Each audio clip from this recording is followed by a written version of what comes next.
Из-за топливного кризиса в республике Саха под угрозой оказался северный завоз. От него напрямую зависят жизни тысяч людей. Что такое северный завоз? Северный завоз – это ежегодный завоз в арктические поселки, сотни тысяч тонн топлива, продуктов питания, лекарств, стройматериалов. От северного завоза зависит, переживут ли люди следующую зиму. Наши чиновники еще в самом начале кризиса заявили, что республика Саха, и это федералы так говорили, да, находится в приоритете по поставке топлива, потому что у нас, дескать, сложные климатические условия. Но мы же видим, что у нас творится в тех же самых арктических улусах. Это Богом и людьми забытые места. Почему вдруг вот в этом случае Кремль начнет заботиться вообще о республике Саха? Все это ложь для успокоения населения. Призываю этому не верить, не успокаиваться. Что мы сейчас видим? Навигация уже идет, уже больше месяца, но топливо до сих пор не завозится. Посмотрите, глава Алданского улуса Шестопалов записал видео, и в котором сказал, что ближайшая дата завоза топлива примерно 10 августа. И то не точно. Имеется у нас информация, когда будет подвоз нефтепродуктов на территорию Республики Саха-Якутия, в том числе и Алданского района. Пока озвучивает цифру с 10 августа.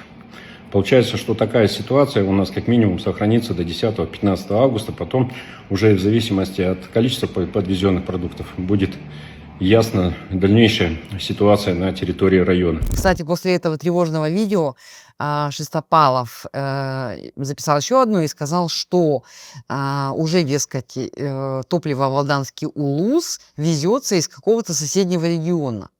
Из какого точно он не сказал, сколько точно будет завезено топлива, он тоже не сказал, зато призвал не слушать разные телеграм-каналы, не слушать разных блогеров, которые, значит, сеют панику. Хочу вам сказать, что продуктов достаточно, медикаментов также. Хочу вас оградить, уважаемые друзья, от противоправной деятельности, на которую призывают некоторые наши нетоварищи. Прошу сохранять спокойствие и выдержку. Ситуация стабилизируется. И в ближайшее время, как я вам уже сказал, ситуация будет застабилизирована. Параллельно сегодня появились новости, что со всей страны, со всех НПЗ, которые остались, все топливо везется в Москву. Поэтому пока непонятно, доедет ли топливо, о котором говорил Шестопалов, в Алданский улус и вообще в республику Саха. Теперь дальше про северный завоз. Сейчас идет пока навигация. Где-то в сентябре, в конце сентября навигация, или в октябре в начале навигация закроется. И тогда примерно на месяц, на 1,5 месяца, пока реки не встанут, наши поселки останутся, вообще вся западная часть республики Саха, она останется отрезанной от внешнего мира. У нас не получится, как в центральной России. Если у тебя сегодня закончилось топливо, то тебе его через неделю завезут. Нет, у нас так не получится. Если у нас сегодня топливо заканчивается, то в лучшем случае, вот в осенне-зимний период, его тебе привезут только через 3 месяца. Но там, опять же, смотрите, да, для того, чтобы везти топливо, вообще все завозить в нашу республику, опять же, нужно топливо. Потому что завозят же, извините меня, не на телегах же везут, да, везут автомобилями крупными, да, везут там, я не знаю, летом везут рекой, тоже топливо нужно. Когда бывают такие случаи, вертолетами закидывают же, да, тоже продукты питания, там лекарства, все необходимые вещи. На это тоже нужно топливо. Тот же уголь довести до котельных, опять нужно топливо. У нас многие котельные на угле. У нас многие котельные работают на дизельном топливе. И для того, чтобы это дизельное топливо поставить в улус, опять нужно на чем-то его везти, что требует топлива. В общем, мы находимся вот в такой сейчас ситуации, в критической. Да? Если северный завоз сорвется, в первую очередь, получается, перестанут работать котельные. А что такое прекращение работы котельных? Отопление жилых домов, школ, детских садов, больниц и других социальных объектов. Они перестанут отапливаться, полопаются трубы, котельные выйдут из строя. Кто это все будет чинить в морозы зимой, в минус 50? И еще, учитывая состояние отвратительное нашего ЖКХ, это будет просто невозможно. Это будет просто настоящая катастрофа, если так случится. Останется один единственный выход в этом случае, да? Это эвакуация людей. Готово ли наше правительство быстро эвакуировать десятки тысяч человек? Очень сомнительно. Вот это некомпетентные чиновники наши вот эти, да, которые не могут ни с чем справиться, с паводком справиться не могут, с пожарами справиться не могут. И с эвакуацией такого огромного количества людей, с такой крупной операцией, да, они тоже не справятся.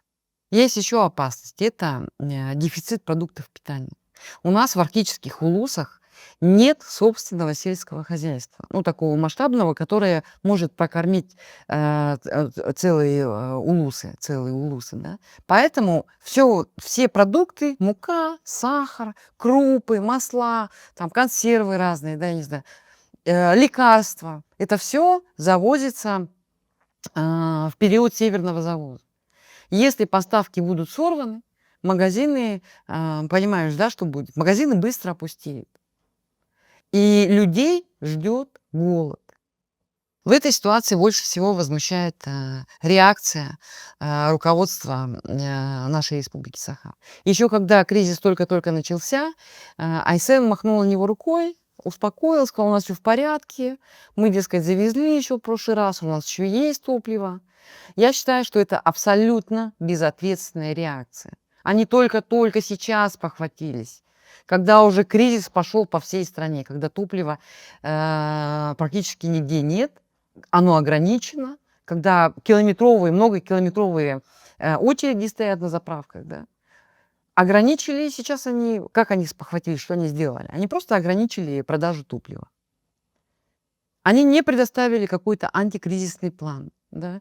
Не рассказали населению, кто будет завозить топливо, когда будет завозиться топливо, в каких объемах, да? Просто тупо сказали, что они ищут какие-то альтернативные пути доставки топлива.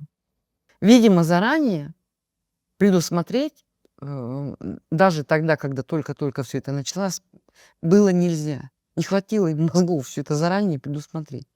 По известной поговорке наш Айсен понадеялся на авось.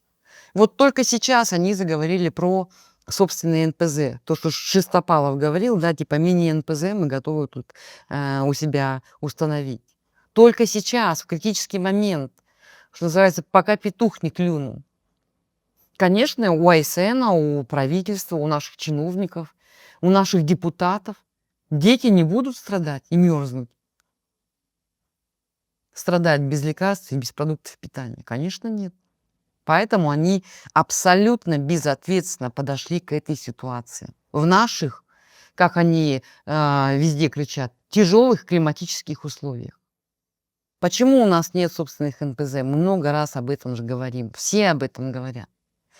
У нас собственных НПЗ нет только потому, что Кремлю выгодно держать нас вот на таком коротком поводке. Кремлю выгодно, чтобы мы были зависимы от Москвы, от поставок из других регионов. Понимаете? Только независимость, да, нам поможет в будущем избежать таких ситуаций, подобных кризисов. За этот кризис вина лежит на Москве, лично на Путине и лично на Айсене Николаеве. Я уверена, что рано или поздно эти люди за все ответят.